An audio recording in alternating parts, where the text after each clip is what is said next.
What's up, Broncos country? Welcome back to the Broncos Podcast Network and YouTube for the latest edition of Broncos Now. As always, I'm your host, Sydney Jones, and it was another busy day here at the UC Health Training Center. With the team's initial 53-man roster set, the Broncos announced more transactions.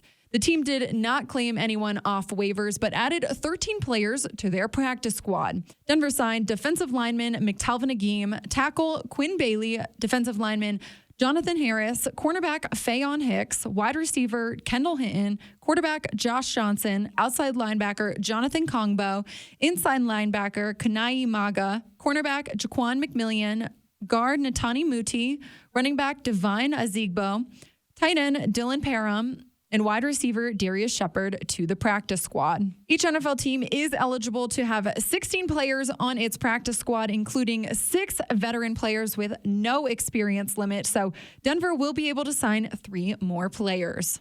The Broncos also officially added 2 veterans back to their roster, defensive lineman Mike Purcell and tight end Eric Tomlinson.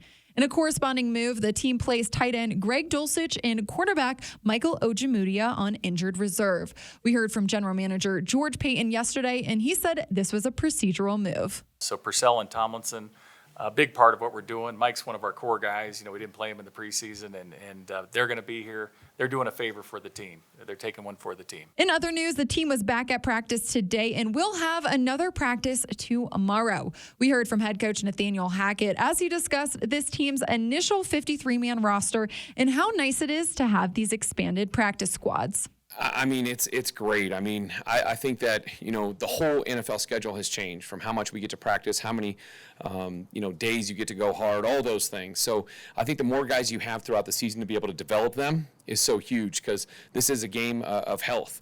And you always want to have people in the program that are always being able to learn just in case they have to go. I mean, even the activations is a huge thing that I'm so happy that they kept going, because we can activate those practice squad guys. So those guys have to still practice and play like they're starters just in case anything happens. They have to be ready to go. So that helps, and it just gives us more time to work with more people, and it's going to make the whole league more quality. And with just 12 days left until the Broncos season opener, Coach Hackett details what the schedule will look like for the players over the next couple days. I mean, we kind of try to mix it up because we still want to go ones versus ones. We want to be sure that we're getting good on good competition, so they're playing at a high level, so we'll do that today.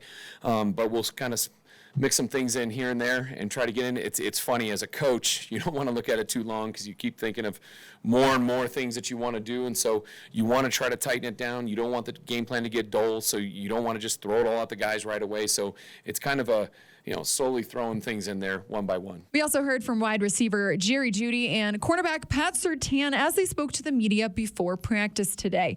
They discussed the potential of this team and how the energy has shifted with that Monday night game against Seattle quickly approaching. The past couple of years have been tough, but I feel like we got everything we need to be successful this year on offense, so I'm excited to see how it goes. You could tell through the energy in the locker room, we're locked in, laser focused. Even those guys that didn't make the team, we still gonna reach out to them, show them all the support, because they obviously did what they had to do. They played at a high level regardless, and so.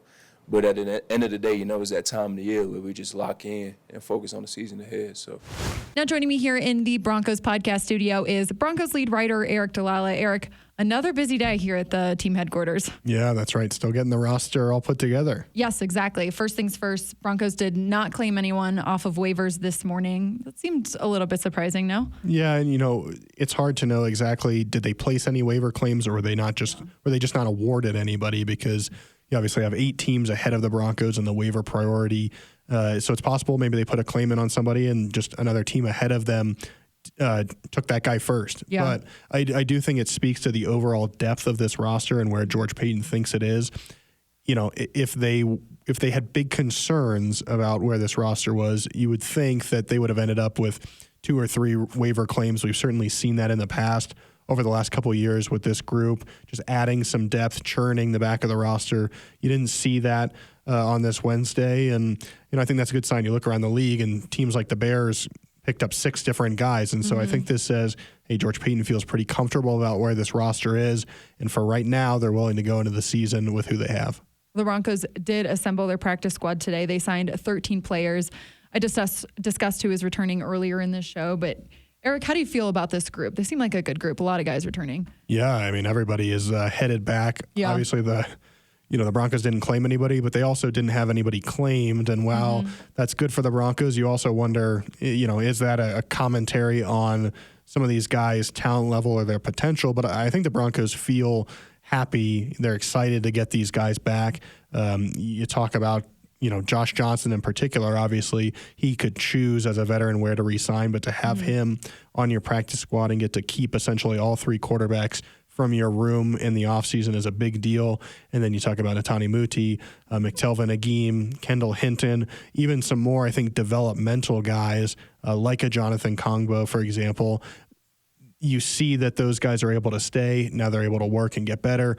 Nathaniel Hackett mentioned before practice that Brett Rippin was going to get some extra work with.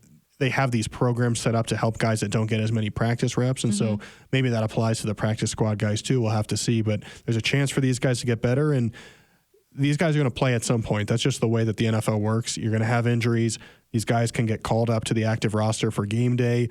So, 1, 2, 3, 4, 5, however many of them are going to be contributors at some point this year. So to have guys that know the playbook that you're familiar with is a really good thing to happen. You mentioned Netane Muti and Kendall Hinton. Kind of surprising they didn't get claimed, but happy they're returning. I know you talked to head coach Nathaniel Hackett before practice day and asked him about that. How excited was he to have those two guys back? Yeah, I think, again, it's just keeping guys in your system, giving them a chance to get better, guys that maybe you didn't expect to get a McTelvin Agim back, who was a third-round pick. Maybe you didn't expect to get Netane Muti, who was a draft pick. Kendall Hinton, who's obviously shown his ability to make plays in this league. But the fact that the Broncos were able to keep them, it just helps those players get better. You stay in the same system. The offensive coordinator, the defensive coordinator. As I mentioned, they're going to be available to help you in games this year. And the fact that, these guys have a couple of years experience under their belts helps too. Well, there are 3 spots remaining on the practice squad. What position groups do you think the team is really going to target with those openings? Yeah, I think with the practice squad, obviously you want a certain number of players at each spot so that you can quickly backfill the roster if you need to on game day, but they're pretty well covered. I don't know, maybe Seth Williams is a guy you keep an eye on. He has not re-signed to the practice squad, but reportedly is considering several different options. I think the bigger question maybe is just what is the approach with the practice squad now? With 3 spots left, I wonder, are there 3 more guys that were waived that the Broncos might want to bring back? Or are you keeping these 3 spots open to see, okay, well, let's try to bring somebody else in from outside organization, get a closer look at them. George Paton mentioned the other day, one of the great things about the practice squad is you can bring guys in for a couple of weeks and see, what do you have here? Are they someone that can develop, or is there, do they not have a future with us, and kind of churn the practice squad as well? That's something he did a lot last season. And so for me, it's not necessarily is it going to be a wide receiver or a cornerback or an inside linebacker? It's more about, are they going to stick with guys that they know, or are they interested in evaluating some new talent? Well, just 12 days remaining now until the Broncos season opener in Seattle. It's quickly approaching, Aric.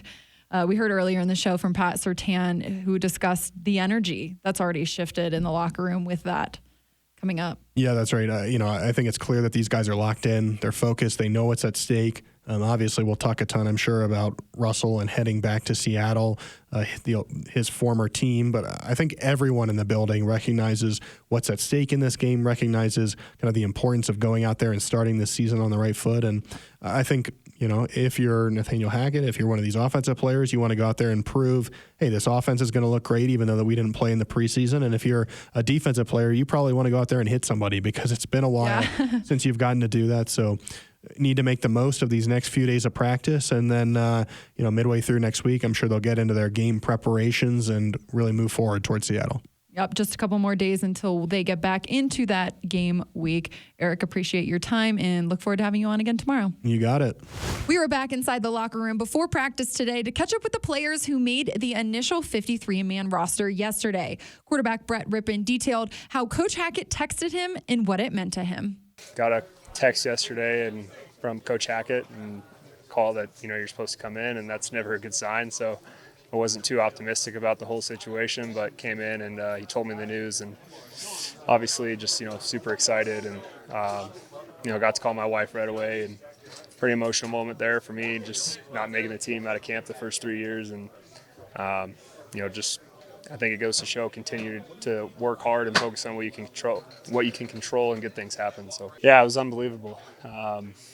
Just a lot of hard work. And, I was telling Mike, I think my main focus this camp was just control what I can control. And, you hear that all the time, but it becomes very hard to do when you're out here on a day-to-day basis. And, you maybe want to look at how many reps you're getting, or, maybe the opportunities are different. But, ultimately, if you can stay in the present moment and just go out there and do what you need to do, opportunities change. And I think, that Buffalo week really kind of changed it all for me. And then I was able to get an opportunity against Minnesota. And, like I said, just couldn't be more happy. And for the 18th time in the past 19 years, a rookie college free agent has made the Broncos' initial 53-man roster. And this year, it was wide receiver Jalen Virgil. And he spoke on what that moment truly meant to him. I meant the world. It's kind of like the opposite. I was just telling him, it's like the opposite of draft day. Like, you don't want to have your phone ring on a day like that. So it was amazing. I was definitely anxious at the beginning.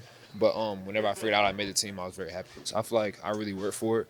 And, I just did what I can do when I was out there. And the decisions were up to everybody upstairs. That's out of my control. So, well, that's all the time we have for today's edition of Broncos Now. Broncos Country, thanks so much for tuning in for another episode. Make sure to meet me right back here on the Broncos Podcast Network and YouTube tomorrow evening for another edition. I'll see you all then.